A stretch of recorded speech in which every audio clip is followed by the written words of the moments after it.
Hello students, welcome to my YouTube channel. দেখো, আমরা আজকে পড়ব দুটি গানের জন্মকথা। একটি হচ্ছে ভারতের জাতীয় সঙ্গীত জনগণ মন অধিনায়ক জয় হে, অপরটি বাংলাদেশের জাতীয় সঙ্গীত আমার সোনার বাংলা আমি তোমায় ভালোবাসি।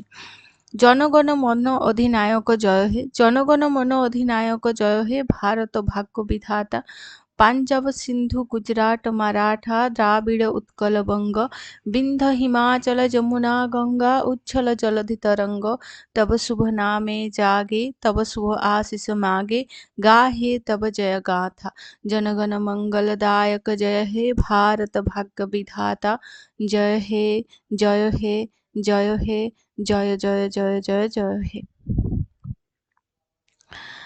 এটা আরো সুর করে পড়া হয়, গাওয়া হয়, কিন্তু আমি সুর জানি না, তাই কবিতার মতো করে পড়ে দিলাম। ঠিক আছে? তা এই গানটির জন্মের ইতিহাস, মানে কবি বা লেখক তিনি এই গানটি কখন লিখেছিলেন এবং তার গানটি লেখার উদ্দেশ্য কী ছিল সেগুলি নিয়ে এখানে বর্ণনা দেওয়া আছে। প্রথম কখন গাওয়া হয়? প্রথম গাওয়া হয় 28শে ডিসেম্বর 1911 কলকাতায়। এটা 27শে ডিসেম্বর গাওয়া হয়। গানটি পাণ্ডুলিপি পাওয়া যায়নি, কবে ও কোথায় রচিত তাও জানা যায় না। ভারতের জাতীয় কংগ্রেসের 26তম বার্ষিক অধিবেশনে, তখন তো ভারত কি ছিল? ব্রিটিশ শাসনের অধীনে ছিল।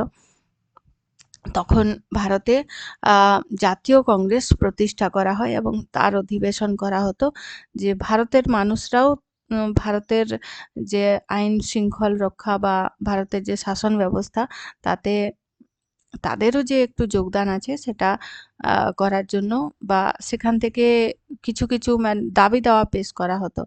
যেমন এখনকার রাজনৈতিক দলগুলো আছে না, সেই রকম একটা ভারতের দল তৈরি করা হয়েছিল, ভারতের জাতীয় কংগ্রেস। ঠিক আছে? 26তম বার্ষিক অধিবেশনে 26 থেকে 28শে ডিসেম্বর 1911 তারিখে কলকাতায় অনুষ্ঠিত হয়েছিল। তাহলে 26 থেকে 28শে ডিসেম্বর 1911-তে কলকাতায় অনুষ্ঠিত হয়েছিল ভারতের জাতীয় কংগ্রেসের 26তম অধিবেশন। সেখানে এই গানটি জনসমক্ষে গাওয়া হয় সমবেত কণ্ঠে 27শে ডিসেম্বর।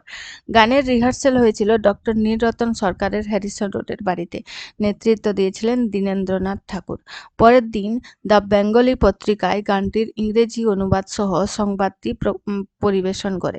তত্ত্ববোধিনী পত্রিকায় মাঘ 1318 প্রথম প্রকাশিত গানটির পরিচয় দেওয়া হয় ব্রহ্মসঙ্গীত বলে, এবং এবছরের মাঘোৎসবেও গানটি ব্রহ্মসঙ্গীত বলে গাওয়া হয়। ঠিক আছে? তাহলে জনগণ মন অধিনায়ক জয় হে এই গানটিকে প্রথমে বলা হয়েছিল ব্রহ্মসঙ্গীত। ঠিক আছে?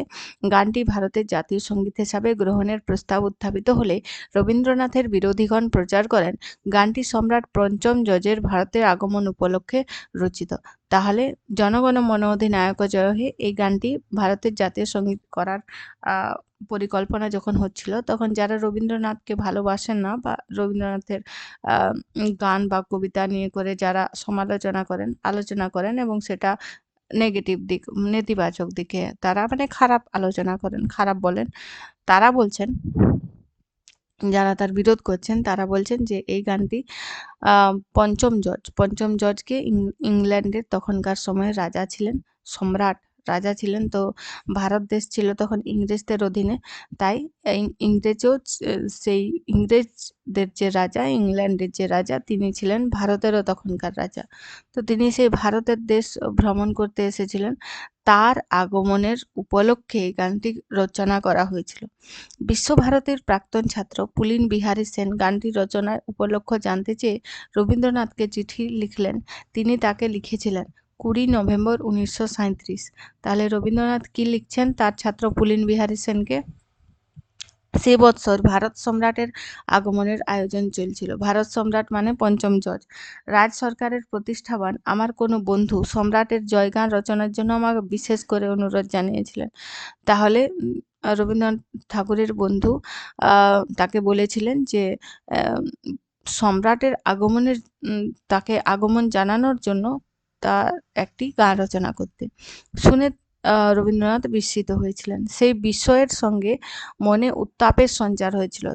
তারই প্রবল প্রতিক্রিয়ার ধাক্কায় আমি জনগণ মন অধিনায়ক গানে সেই ভাগ্য বিধাতার জয় ঘোষণা করেছি। পতন অভ্যুত্থান বন্ধুর পন্থায় যুগ যুগ ধাবিত যাত্রীদের যিনি চিরসাথী, যিনি জনগণের অন্তর্যামী পথপরিচায়ক, সেই যুগ যুগান্তরের মানব ভাগ্যরথ চালক, যে পঞ্চম বা ষষ্ঠ বা কোনো জজই কোনো ক্রমে হতে পারেন না, সে কথা রাজভক্ত বন্ধুও অনুভব করেছিলেন। তাহলে তিনি এখানে যে ভারত ও ভাগ্য বিধাতা জয়গান করেছেন, তাহলে সেই ভারত ও ভাগ্য বিধাতা তিনি হচ্ছেন যে আমাদের দেবতা। আচ্ছা, রবীন্দ্রনাথ ঠাকুর কিন্তু মূর্তি পূজায় বিশ্বাস করতেন না, কিন্তু তিনি ঈশ্বর বিশ্বাসী ছিলেন, মানে ব্রহ্ম সমাজের ছিলেন। ব্রহ্ম সমাজের মানুষরা কি ছিলেন, নিরাকার ব্রহ্মায় বিশ্বাস করতেন, নিরাকার ব্রহ্মতে বিশ্বাস করতেন। তো সেই নিরাকার পরম ব্রহ্ম যিনি, তার জয়গান করে এই গানটি গাওয়া হয়েছিল, ঠিক আছে। তখন কিন্তু কোনো ভারত ও ভাগ্য বিধাতা বলতে সম্রাটের জয়গান করা হয়নি এখানে, ঠিক আছে। গানটি নিয়ে নানারূপ সাময়িক তিক্ততা ও ভুল বোঝাবুঝির সৃষ্টি হলেও রবীন্দ্রনাথ গানটিকে পরের নানা উপলক্ষে ব্যবহার করেছেন। যেমন দক্ষিণ ভারত পরিক্রমায় বেরিয়ে 1919 সালে রবীন্দ্রনাথ গিয়েছিলেন মদনপল্লী। সেখানে থিওসফিক্যাল কলেজের অধ্যক্ষ এবং রবীন্দ্রনাথের বন্ধু জেমস এইচ কাজিন্স তার সম্মানে এক সভার আয়োজন করেছিলেন। সেই সভায় রবীন্দ্রনাথ গেয়েছিলেন জনগণ মন, এবং এর নামকরণ করেন the morning song of India, ঠিক আছে। তাহলে এই গানটির জনগণ মন অধিনায়ক জয় হে, এই গানটির তিনি নামকরণ করেছিলেন, ইংরেজি নামকরণ হচ্ছে the morning song of India. সেই গানের সুর এবং অর্থ গৌরব কলেজ কর্তৃপক্ষে অভিভূত করেছিল। সেই গানটি প্রতিষ্ঠানে প্রতিদিন অ্যাসেম্বলিং সং বা বৈতালিক রূপে, মানে আমরা এখন যেটা প্রার্থনা করি না স্কুলে সবার প্রথমে, সেই রূপে চালিত করা যায়। তাহলে সর্বপ্রথম এখন আমরা সবাই স্কুলে প্রার্থনা করি, এই গানটি প্রার্থনার সময় গাওয়া হয়। তখন সেই কলেজে, থিওসফিক্যাল কলেজে প্রথম এই গানটি অ্যাসেম্বলি সং হিসাবে ব্যবহার করা হয়েছিল। এরপর 11 বছর পরে 1930 সেপ্টেম্বরে রবীন্দ্রনাথ জেনিভা থেকে গেলেন সোভিয়েত রাশিয়ায়, ঠিক আছে, মস্কোয়। পাওনিয়ার্স কমিউন এর অনাথ বালক বালিকারা তাকে অভ্যর্থনা জানালো। সেখানে প্রশ্নোত্তর পর্বের পর তারা কবিকে গান গাইতে অনুরোধ করলেন। তিনি তাদের গেয়ে শুনিয়েছিলেন জনগণ মন, ঠিক আছে। এরপরে আর একটি গান আছে, আমার সোনার বাংলা আমি তোমায় ভালোবাসি।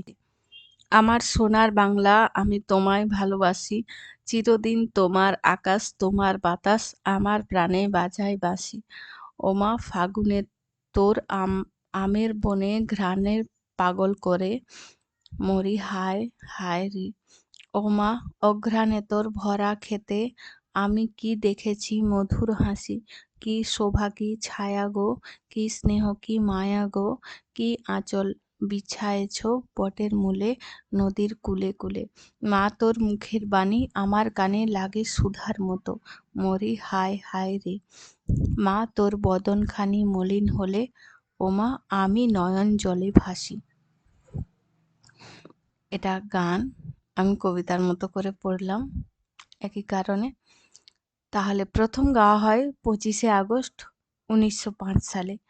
সরলা দেবী লিখেছেন তার জীবনের ঝরা পাতায়, কর্তা দাদামশাই চুঁচুড়ায় থাকতে তার ওখানে মাঝে মাঝে থাকবার অবসরে তার বটের মাঝির কাছ থেকে অনেক বাউল গান আদায় করেছিলুম।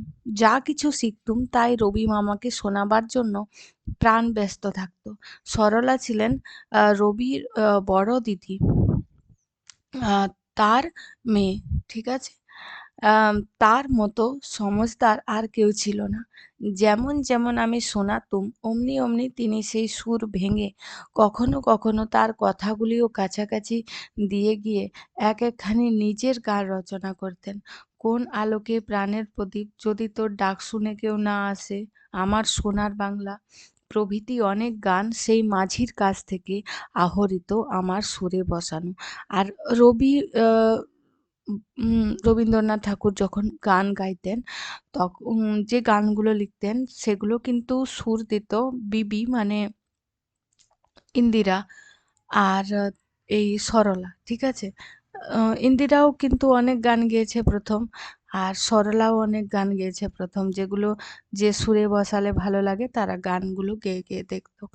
প্রশান্ত কুমার পাল অনুমান করেছেন বঙ্গভঙ্গের নির্দিষ্ট তারিখটি জানতে পারার তাৎক্ষণিক আবেগে গানটি রচিত হয় এবং ভক্তদের সূত্রে সমগ্র কলকাতায় ছড়িয়ে পড়ে। রবীন্দ্রনাথ তখন সপরিবারে গিরিডিতে।